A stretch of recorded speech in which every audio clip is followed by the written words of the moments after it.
Muy bien, hermanos. Bueno, en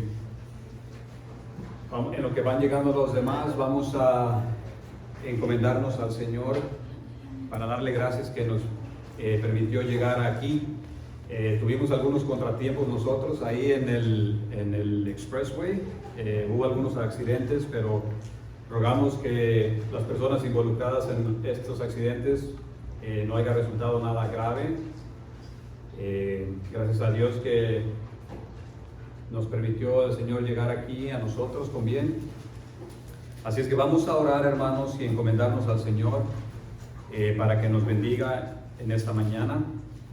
¿Alguien puede cerrar la puerta, por favor? Gracias, mi hermano. Encomendémonos a nuestro Dios, hermanos, que nos bendiga. Padre bueno, te damos gracias nuevamente por tu gran amor y tu misericordia, al permitirnos, Señor, venir a este lugar y exponer tu palabra y exponernos a estas enseñanzas, Señor.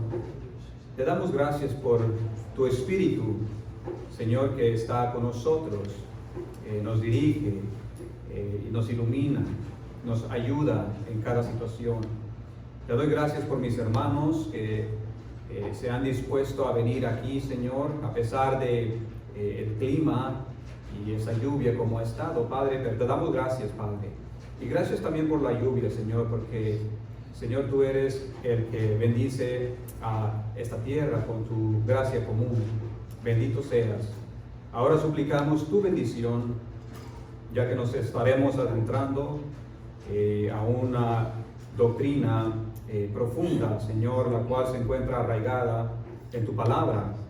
Por lo tanto, rogamos, Padre, que nos des un corazón sensible y humildad al estudiar esta doctrina que es de suma importancia. Te lo rogamos, oh Padre, por los méritos de Cristo nuestro Señor. Amén y amén. Muy bien, mis queridos hermanos, bueno, vamos a comenzar en lo que los demás llegan. Seguimos en nuestra lección de la soteriología. La soteriología, hoy, hermanos, vamos a entrar a la enseñanza del tercer punto en los cánones de Ford. Recuerden que estamos utilizando el acróstico para definir las doctrinas de la gracia, el acróstico de Tulip, ¿ok? Ya hemos visto la enseñanza de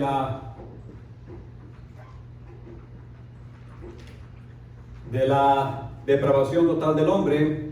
Ya hemos dado esas clases, estas enseñanzas, y gracias a Dios, pues, yo creo que aprendimos bastante cuando se expusieron estas clases y esta doctrina. Después vimos la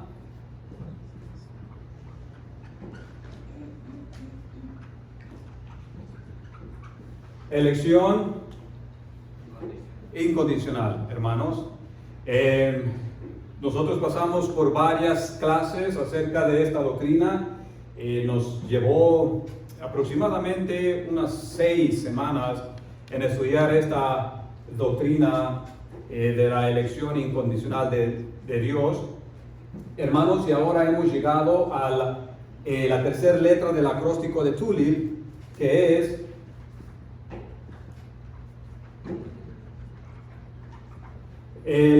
la expiación limitada, ¿ok?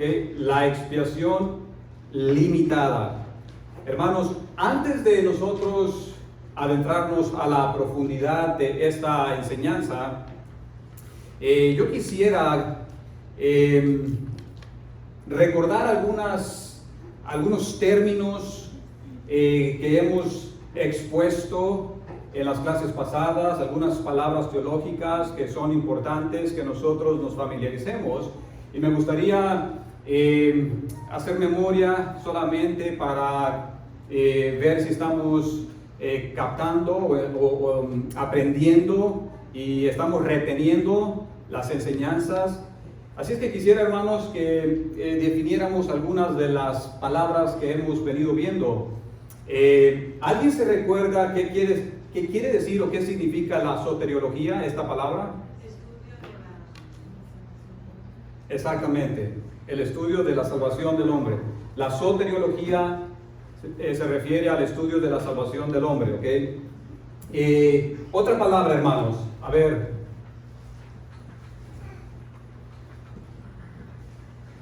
¿Quién se recuerda el significado del monergismo? ¿Recuerdan que vimos? ¿Del único Dios?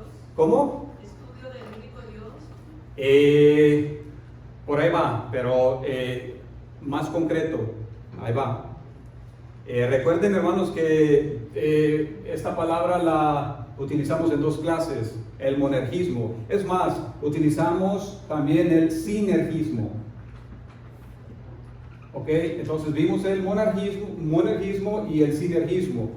El monergismo, hermanos, es el punto de vista que sostiene que la salvación es única e independientemente una obra soberana del Dios Trino, ¿ok?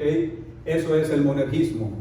Recuérdenlo, hermanos, porque lo van a escuchar en su caminar cristiano. Entonces, el monergismo es el punto de vista que sostiene que la salvación del hombre es una obra soberana del Dios Trino, o sea que Dios es el único autor de la salvación del hombre. El sinergismo, hermano, si alguien levantó la mano, a ver. Una cooperación entre Dios y el hombre. Exactamente. Este punto de vista se refiere a que la salvación del hombre es una cooperación, o sea que Dios hace su parte y tú haces tu parte. Por lo tanto, la salvación del hombre no es enteramente de Dios, sino es 50 y 50, digámoslo así. Entonces, eso se refiere al sinergismo, ¿ok?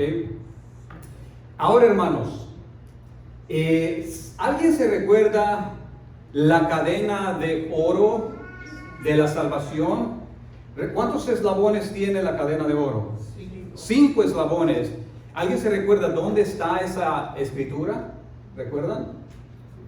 Romanos 8, 29 y 30, ¿verdad? Y ahí, bueno, los 5 eslabones de la cadena de oro están anclados en Romanos 8, 29 y 30.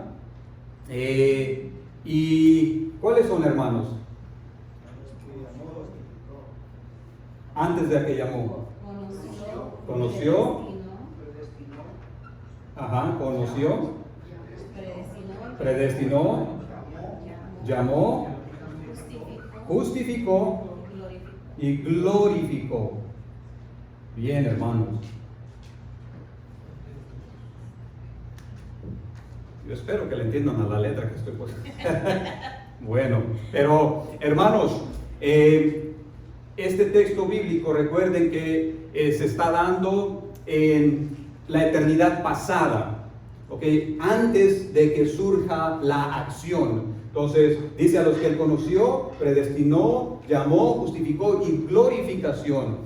Y esto nos da la seguridad de que todo aquel que Dios salva ciertamente lo mantendrá y lo glorificará hasta el final. Eso solamente son algunas cosas, hermanos, que he querido recordar para que vayamos pues repitiendo estas definiciones y no se les olvide. Estoy seguro que para cuando usted ya escuche algunos de estos términos, algunas de estas cosas, algunas de estas enseñanzas, usted ya está familiarizado y ya sabe a lo que se está refiriendo el que está enseñando, el pastor, etcétera, ¿ok? Bueno, mis hermanos, entonces,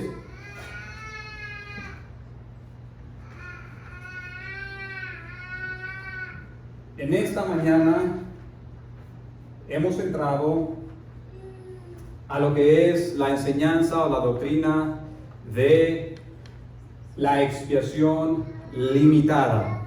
Hermanos, de todas o de todos los puntos de los cánones de Dort, de todos los puntos, de los 5 puntos de las doctrinas de la gracia, el que más ha traído controversia es este que hoy vamos a exponer. esta doctrina o esta enseñanza ha sido muy controversial en las iglesias. Ha sido muy controversial entre el mundo cristiano. Mi deseo y mi propósito va a ser que nosotros nos vayamos adentrando minuciosamente a la enseñanza de la expiación limitada. ¿Qué significa eso? ¿Por qué es importante que nosotros conozcamos esta doctrina? Y lo que es más importante, ¿está esta doctrina arraigada en las Escrituras? ¿Cuál fue el inicio de la controversia? ¿Dónde se inició esta controversia? ¿Por qué se inició esta controversia? Y cómo el mundo cristiano de hoy en día ve esta enseñanza de la expiación limitada, hermanos. A esta expiación limitada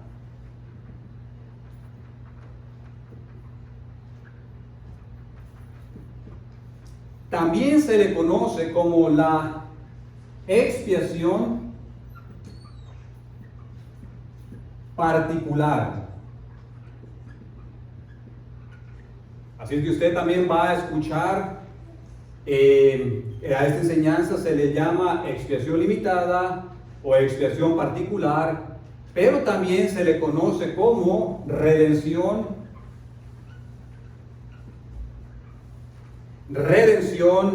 definida.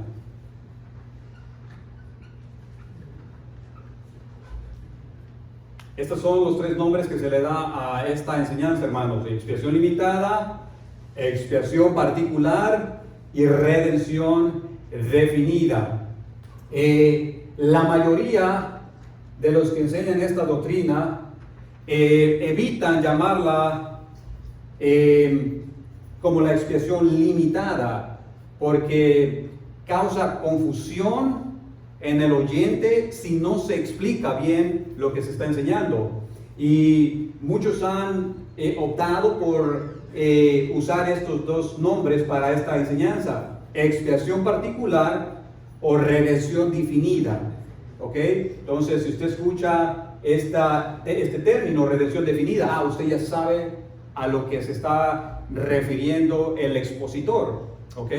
Entonces, hermanos, ¿qué es lo que vamos a hacer nosotros en este día y en las clases, en las próximas clases, si el Señor nos permite continuar avanzando? Bueno, hermanos, como les dije, mi propósito es que nosotros nos familiaricemos con estas doctrinas profundas, arraigadas en la Escritura. Recuerden que yo les dije, hermanos, que el cristiano debe de ir a la madurez espiritual, debe de ir profundizando las Escrituras. No podemos quedarnos en lo superficial. ¿Recuerdan qué es lo que le dijo Pablo a quién fue? A los Corintios, hermanos, ¿verdad? Que no les pudo hablar como a cristianos maduros, sino que le tuvo que hablar como niños, como aquellos que tienen los primeros fundamentos del cristianismo. Pero el cristiano debe de ir ya avanzando. Una vez que nosotros tenemos los primeros fundamentos de la fe, debemos de ir avanzando en nuestra madurez cristiana, ¿ok? Debemos de ir profundizando en las doctrinas que encontramos en la palabra de Dios. Y una de las doctrinas más profundas es esta, hermanos: la expiación limitada. Porque es raro o rara la congregación que toque este tema. ¿Por qué? Porque les va a causar controversia si no se explica bien, si no se expone bien esta enseñanza. Entonces, ¿qué es lo que hacen la mayoría de las iglesias? Bueno, evitan hablar del tema. ¿Por qué? Porque se les divide la congregación, algunos se enojan, algunos se irritan, se ponen bravos, ¿verdad? Pero, hermanos, el expositor tiene que ir minuciosamente abriendo el abanico de esta doctrina para que el oyente vaya captando el propósito del expositor o de la que la palabra de Dios nos va a decir aquí, ¿ok?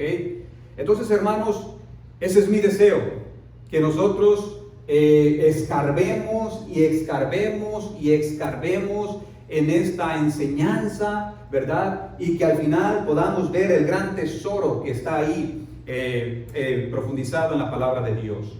¿Ok? Así es que, mis hermanos, antes de que ustedes levanten sus piedras y comiencen a apedrearme, ¿verdad?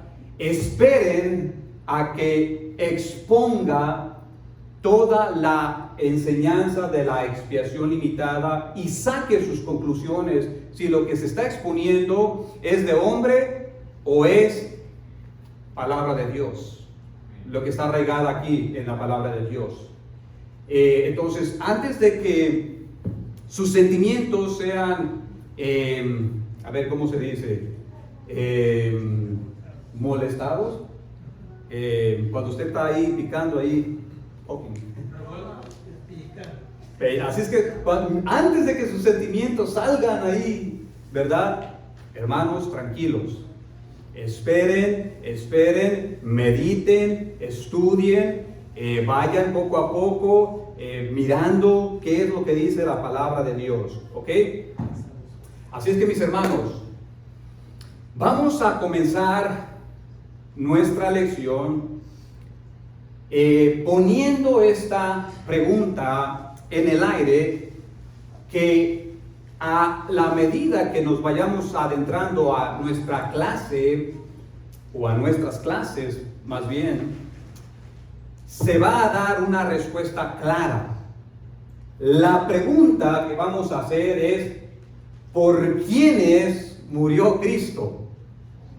¿Por quiénes murió Cristo? Hermanos, el pensamiento popular afuera dice: bueno, Cristo murió por todo el mundo. Cristo pagó por la deuda de nuestros pecados por todo el mundo, por cada uno de los hombres, por cada persona que ha existido desde el principio y existirá al final.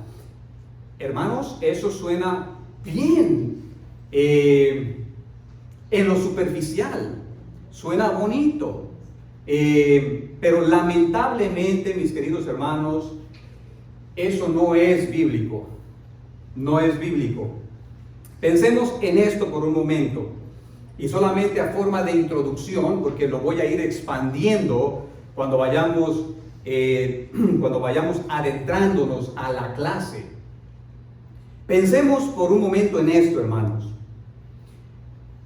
Si Cristo, y piense en esto y medite bien, si Cristo murió por todo el mundo, por cada una de las personas que ha existido desde Adán y que existirá hasta que venga el juicio final, hermanos, si Cristo pagó por todos los pecados de todos los hombres, hermanos, entonces el infierno, y escuche esto con atención y digiramos esto, entonces el infierno está lleno de personas por las cuales Cristo ya pagó sus pecados. ¿Se está entendiendo lo que vamos tocando aquí? Ok, y lo voy a ir expandiendo poco a poco para que vayamos captando lo que esta enseñanza enseña.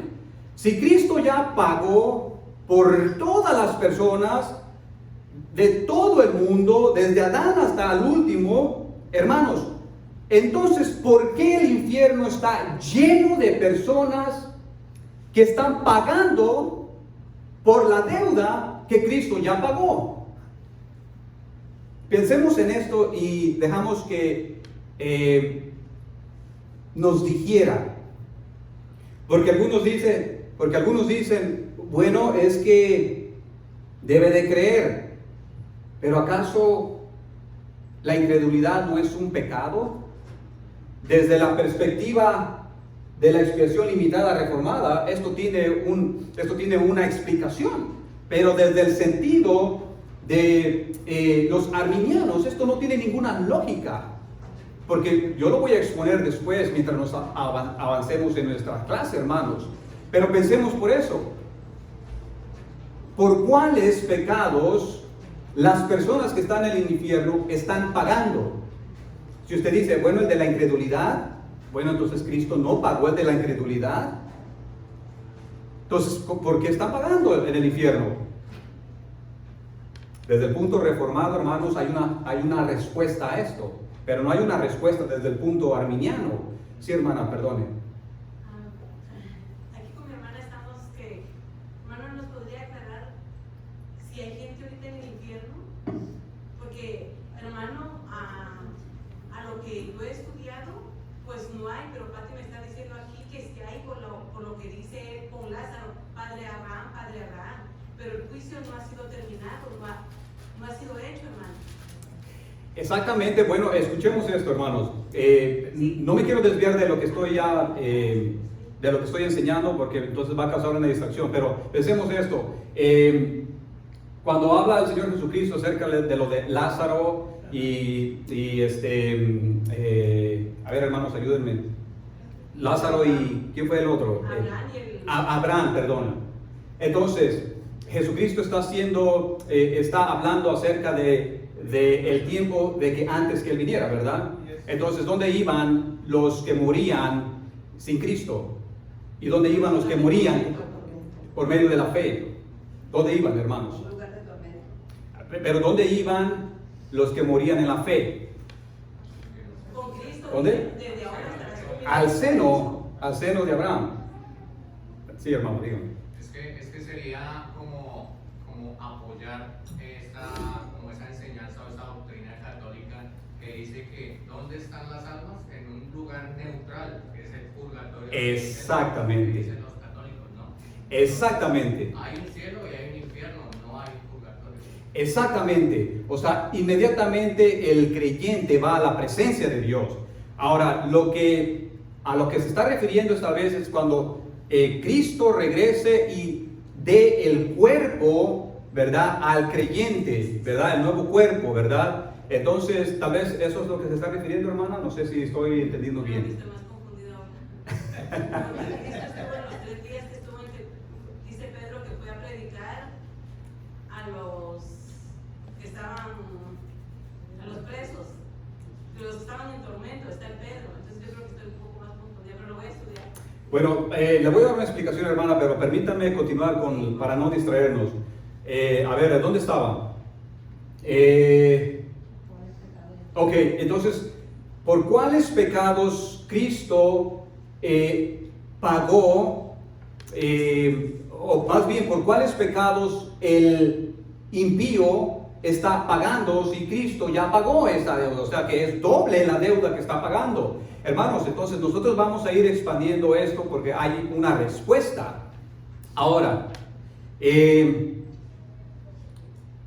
esto, hermanos, lo que la Biblia enseña? Por ejemplo, pensemos en esto. Y síganme con atención, hermanos. Si Cristo hizo expiación por todo el mundo, pero no todo el mundo se salva, ¿sabe lo que sucedió? Entonces esto quiere decir que la expiación de Cristo fracasó.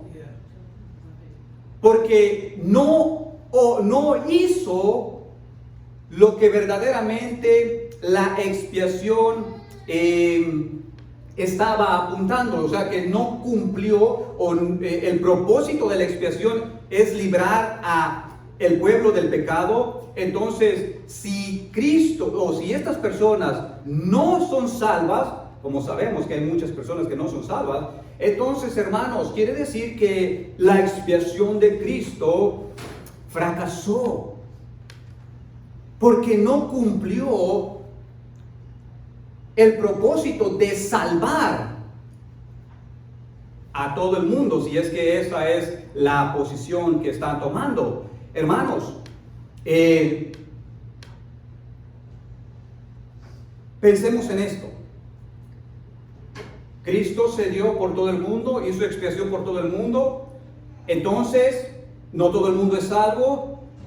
Quiere decir que sus intenciones fueron buenas, amorosas, pero fallidas. limitada. Y vamos a ir para allá. ¿Qué es lo que significa todo esto, hermanos? Sí.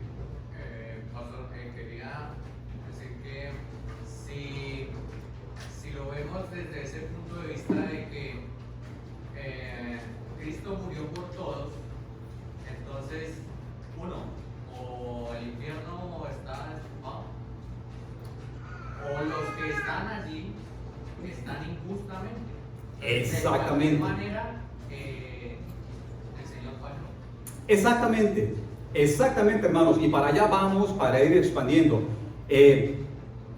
También quiere decir esto, hermanos, que entonces el Padre también tuvo la intención de salvar a todo el mundo, pero entonces, como no lo consiguió, hermanos, entonces quiere decir que este Dios no es todopoderoso. Porque, ¿qué clase de Dios es este, hermanos? ¿Es este el Dios que la Biblia nos presenta? Alguien que está tratando y tratando y tratando de salvar a un impío, pero la gente simplemente dice, no, no, no. Y Dios dice, oye, estar ahí tratando y la gente entonces, hermanos, ciertamente este no es el Dios de la Biblia. El Dios de la Biblia dice, mi consejo permanecerá y todo lo que quiero hacer lo haré. Isaías 46:10. Isaías 55:11 dice, mi palabra no volverá a mí vacía, sino que hará lo que yo quiero y será prosperada para todo lo que la envíe. Entonces, si Dios decreta su salvación, ciertamente lo hará. Su palabra no vendrá vacía. Su consejo permanecerá. Su decreto se cumplirá, hermanos. ¿Y qué dice el Salmo 138:8? Jehová cumplirá su propósito en mí. Jehová cumplirá su propósito en mí. Ahí usted podría decir, bueno, si lo dejo, ¿verdad? Desde un punto de vista acá que usted no lo deja, no lo dejo. Entonces, hermanos, ¿ha fracasado Dios en su plan de redención para con el hombre? Absolutamente que no, mis queridos hermanos. Dios ciertamente ha cumplido y ha sido eficaz. Y esta palabra pónganla en su mente. Eficaz en el plan de redención que desde la eternidad pasada Él se había propuesto. Así es que, hermanos queridos, abróchense sus cinturones, porque vamos a despegar este vuelo que a muchos la turbulencia los va a sacudir, hermanos queridos. Pero es necesario que nos expongamos a esta doctrina profunda, arraigada en la santa palabra de Dios. Hermanos, ¿a qué se refiere la doctrina de la expiación limitada? Antes de contestar esa pregunta, permítanme repetir lo que J.C. Ryle dijo en una ocasión. Él dijo, la ausencia de definiciones precisas es la vida misma de la controversia religiosa. ¿Escuchó esto? La ausencia de definiciones precisas es la vida misma de la controversia religiosa. Hermano, ¿eso qué quiere decir? Bueno, que cuando definimos, o más bien cuando no definimos bien lo que significa, o no definimos de una manera correcta un término, hermanos, terminaremos haciendo un enredo controversia religiosa y habrá mucha confusión. Así es que mantengamos este pensamiento en mente mientras estamos avanzando en nuestra clase. Así es que, hermanos, entonces, ¿a qué nos referimos con la expiación limitada? ¿Cuál es su definición? Bueno, la doctrina de la expiación limitada establece, escuchemos esto, hermanos, establece que en la muerte de Jesucristo, el Dios Trino se propuso lograr la redención de cada persona que el Padre le dio al Hijo en la eternidad pasada y aplicar los logros del sacrificio de Cristo a cada uno de ellos por el Espíritu Santo. ¿Se entendió la definición, hermanos? ¿No se entendió? Vamos para atrás. A ver, vamos para atrás, hermanos. La doctrina de la expiación limitada establece que en la muerte de Jesucristo, el Dios Trino se propuso lograr la redención de cada persona que el Padre le dio al Hijo en la eternidad pasada y aplicar los logros del sacrificio de Cristo a cada uno de estas personas que el Padre le dio al Hijo a través del Espíritu Santo. Hermanos, en pocas palabras, está hablando de los elegidos. Está hablando de los que, y por eso nosotros vimos la elección incondicional y dimos un sinnúmero de pasajes bíblicos acerca de la elección de Dios, acerca de que Dios nos llamó con un llamamiento santo, acerca de que Dios nos escogió desde antes de la fundación del mundo. Y vamos a ir viendo estos textos a profundidad. Y es, hermano, algo que tenga que ver con... Sí, hermano, entonces la expiación limitada se refiere a que el sacrificio de nuestro Señor Jesucristo no fue universal, fue eficaz. No fue universal, pero fue eficaz para los elegidos, el pueblo que, las personas que el Padre está acarreando a Cristo. ¿Ok? Lo que usted acaba de leer está Juan 6:37, donde dice: todo lo que el Padre me da vendrá a mí, y al que me viene no echo fuera. Exactamente. O sea, ustedes van a la milla, hermanos. Bien. Bien. Allá vamos. Wow. Ok, entonces, hermanos, después de haber dado la definición, vamos a expandir un poco más, porque vamos a poner dando la respuesta a lo que es la doctrina de la expiación limitada. Primeramente, hermanos, debemos decir lo que no significa la expiación limitada. Escuchamos con atención lo que no significa cuando hablamos de la doctrina de la expiación limitada, hermanos.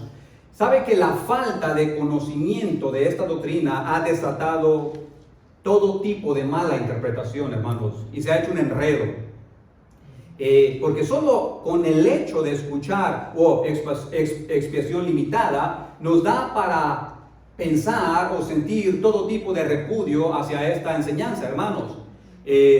Pero déjeme explicar lo que no significa cuando hablamos acerca de la expiación limitada, hermanos.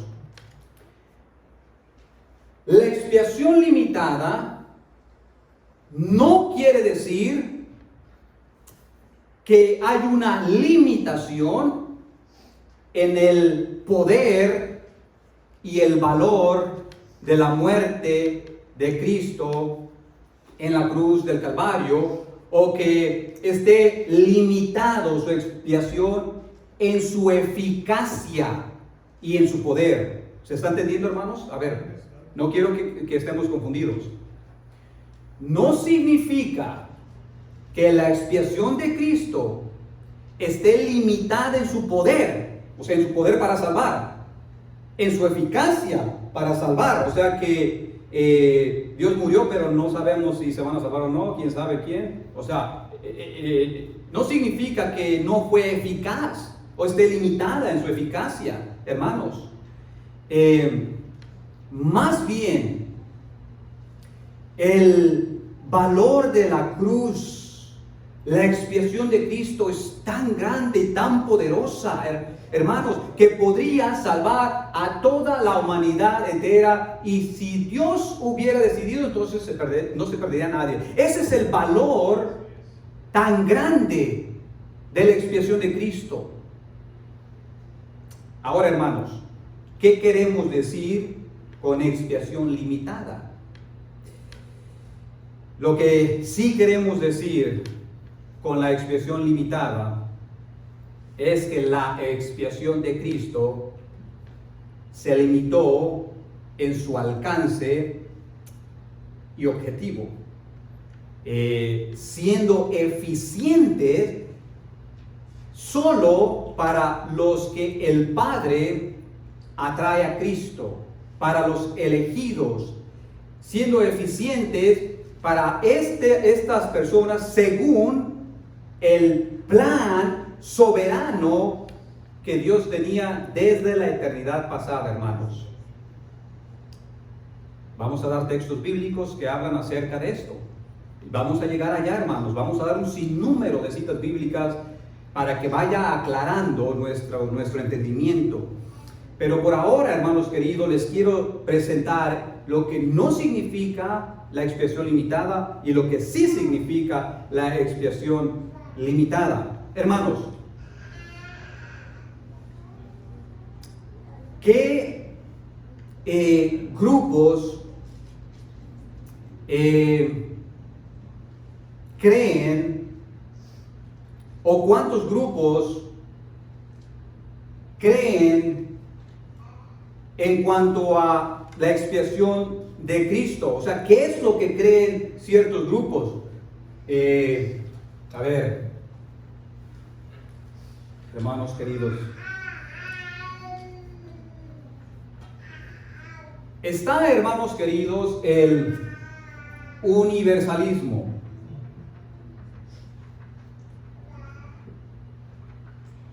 El universalismo. Los universalistas creen que Cristo murió por todo el mundo, desde Adán hasta el último de las personas que estarán antes de que Cristo venga. Bueno, todo el mundo, todos sin excepción alguna. Y ellos dicen que como Cristo murió por todo el mundo será salvo, sin importar quién eres, qué crees, nada importa. Entonces ellos dicen, los universalistas dicen, ya Cristo murió por todo el mundo, todos vamos a ser salvos. Hermanos, ¿y de dónde sacan ellos esto? Bueno, hay dos textos, y algunos más, pero hay dos textos principales que este grupo usa para decir que todo el mundo será salvo. ¿Cuáles son esos textos bíblicos? Juan 3:16 es uno de ellos. Juan 3:16. Y el segundo texto bíblico es Juan 12:32. Hermanos, esta enseñanza o este grupo de personas se arraigan en Juan 3:16. ¿Qué dice Juan 3:16? A ver, hermanos, de memoria.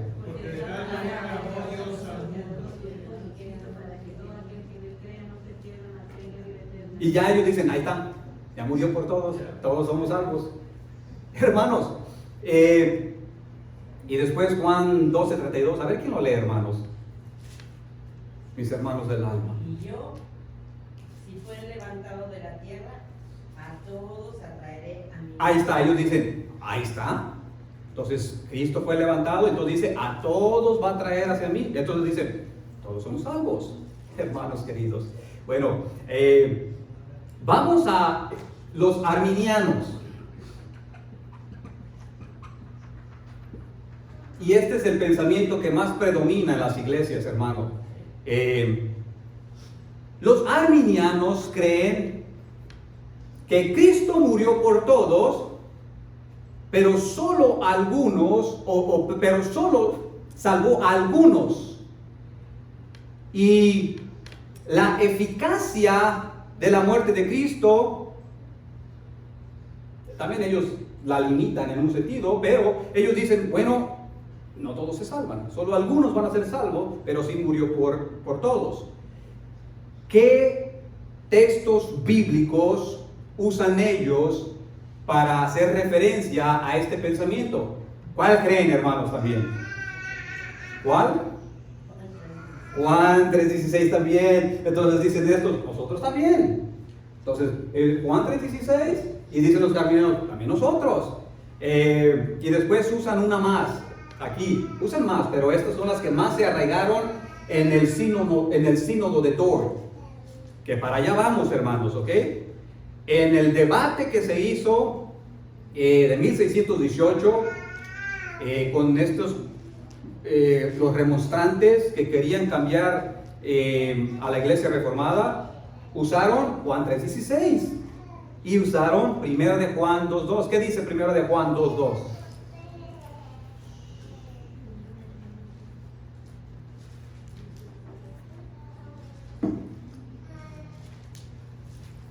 ¿No trajeron Biblia, hermanos? Y es la propiciación por nuestros pecados, no solamente por los nuestros, sino también por los de todo el mundo. Ahí está. Entonces ellos dicen, ahí está. Entonces, por los nuestros y todo el mundo. Entonces, quiere decir que Cristo murió por todos, pero fracasó en cierta parte. No todos son salvos, pero vamos para allá, hermano. Hermanos, los reformados, el tercer grupo, los reformados.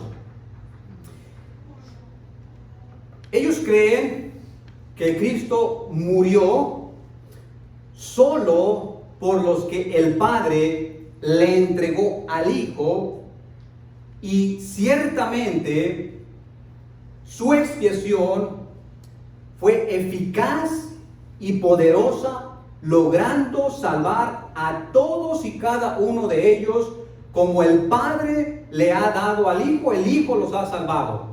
Entonces ellos dicen, bueno, Cristo hizo expiación por el pueblo que Dios el Padre le ha entregado.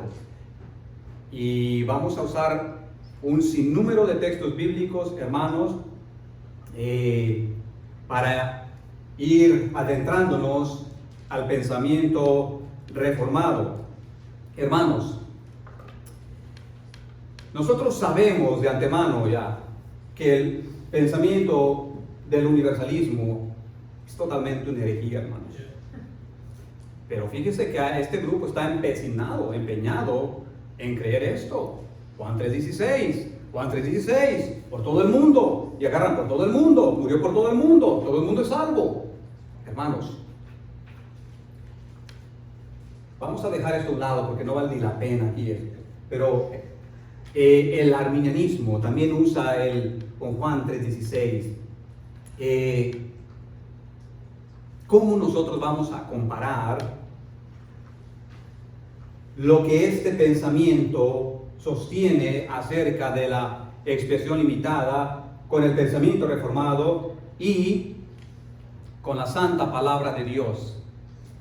Con la santa palabra de Dios, hermanos. Hermanos, ¿acaso esta doctrina que nosotros estamos enseñando y nos hemos adentrado a ver es algo nuevo para la iglesia, hermanos queridos? ¿Es una doctrina que ha surgido apenas? Claro que no, hermanos. Claro que no. Ciertamente esta es una doctrina ortodoxa, una doctrina donde comenzó a surgir, hermanos, desde la palabra de Dios. La expiación limitada está arraigada en la palabra de Dios. Yes. Disculpa, nada más basado en Juan 3:16, que dice ahí, para que todo aquel que en él cree sea no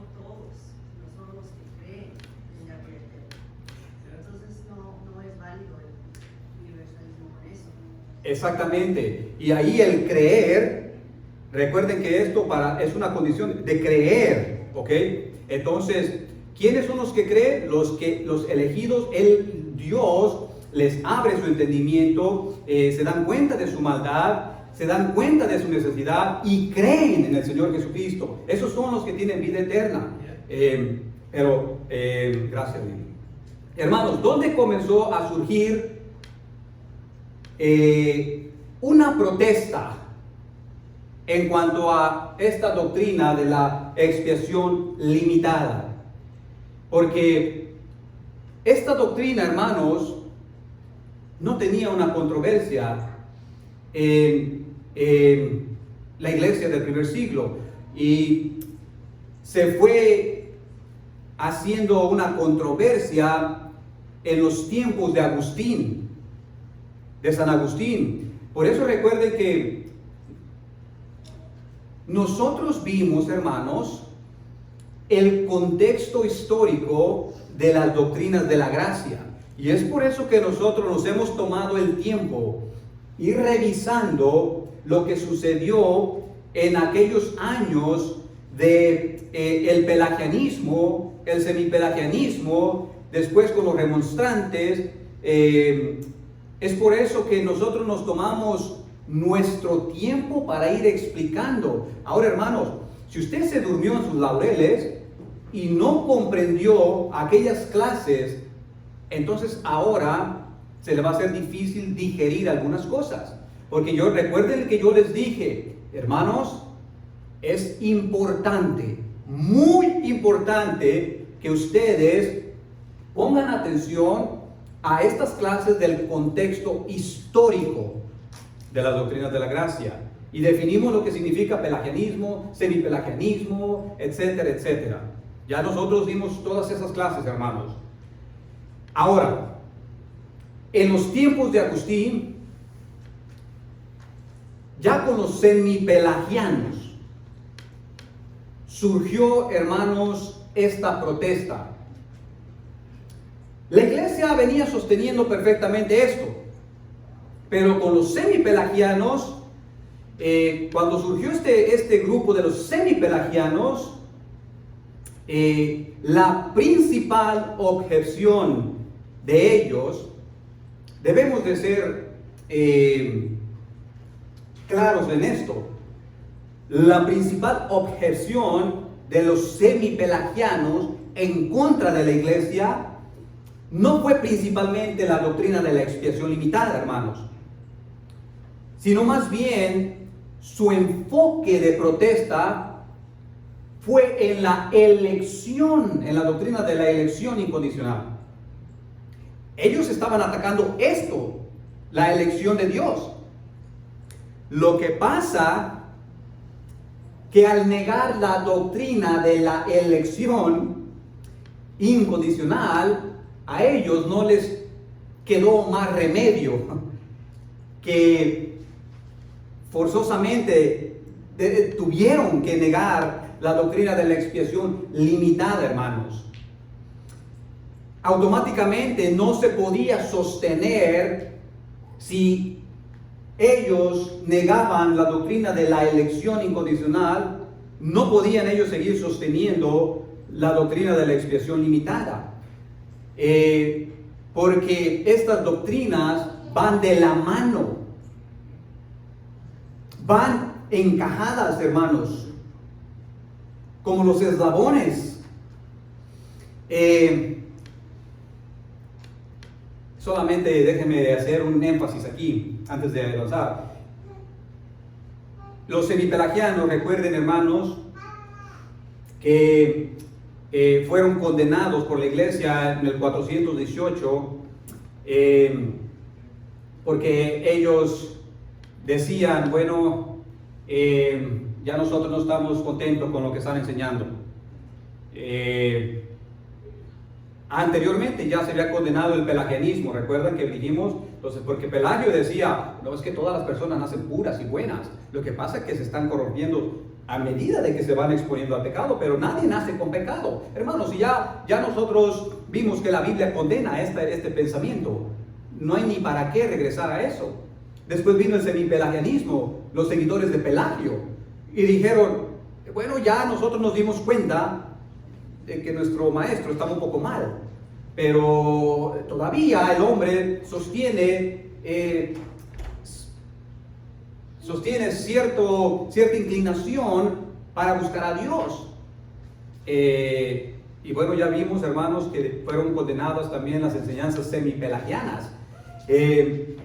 Pero a lo largo, hermanos, de la iglesia de la Edad Media, la iglesia sostuvo estas enseñanzas que estamos viendo de las doctrinas de la gracia, hermanos, y las sostuvieron fuertemente, incluyendo la expiación limitada. Cuando surgió la Reforma, hermanos, y aquí es importante captar esto, los reformados se mantuvieron fieles a estas enseñanzas bíblicas de la doctrina de la gracia. A ver, recuerden que dije que los reformados, ¿verdad? Salieron de ese sistema que estaban yendo todo torcido, hermanos, pero los reformados sostuvieron las mismas enseñanzas que San Agustín, que la iglesia del tercer siglo, del cuarto siglo. Recuerdan que vimos que la iglesia reformada siguió sosteniendo las mismas enseñanzas. Y muchos decían, bueno, esto es más, Martín Lutero se escucha como San Agustín. ¿Por qué? Porque sostenía las mismas enseñanzas. Después Calvino dijo, Calvino se escucha como Martín Lutero y como Agustín, porque siguió sosteniendo las enseñanzas reformadas, la enseñanza de las doctrinas de la gracia, hermanos. Después de que surgió el movimiento de la Reforma, a ver, hermanos, es importante que captemos esto. Cuando surge el movimiento de la Reforma y se comienzan a establecer los reformados, la iglesia surge un boom, se comienza a crecer. 100 años después del nacimiento de la Reforma, hermanos,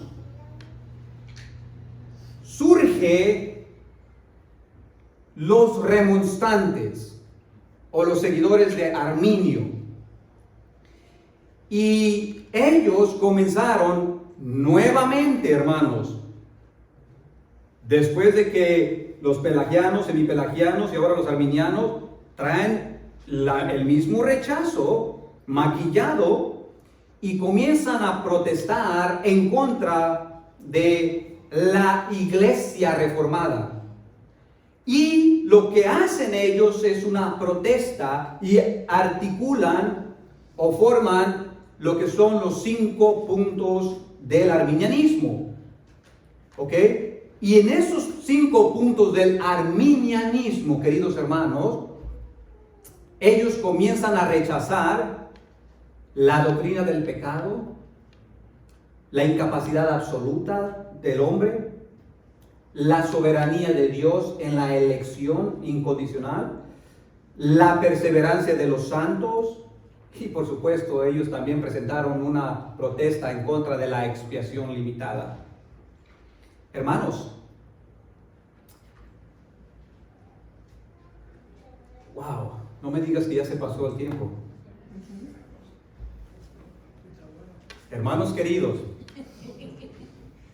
terminamos. Permítanme, miren, en la protesta de los remonstrantes, querían ellos que la iglesia cambiara su pensamiento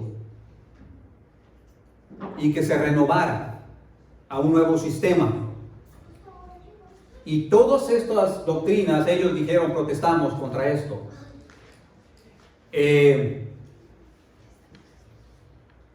Pero debemos decir, hermanos, que para la iglesia a través de toda la historia, la doctrina de la expiación limitada y la doctrina de la elección incondicional están inseparablemente conectadas y siempre se predican juntas. Una doctrina presupone necesariamente la otra.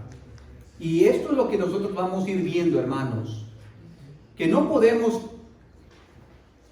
abrazar la doctrina de la elección incondicional de Dios sin abrazar la doctrina de la expiación limitada, porque les va a suceder lo que les sucedió a los semipelagianos, que quisieron atacar una y sostener otra y se les cayó todo.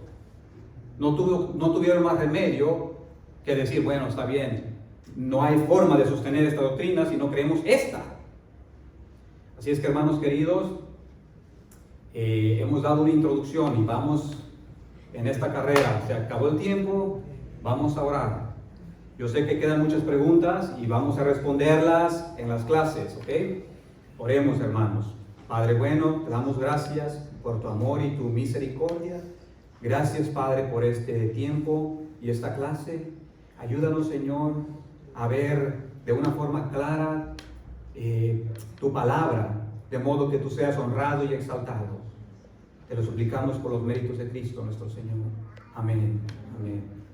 Bien, hermanos queridos.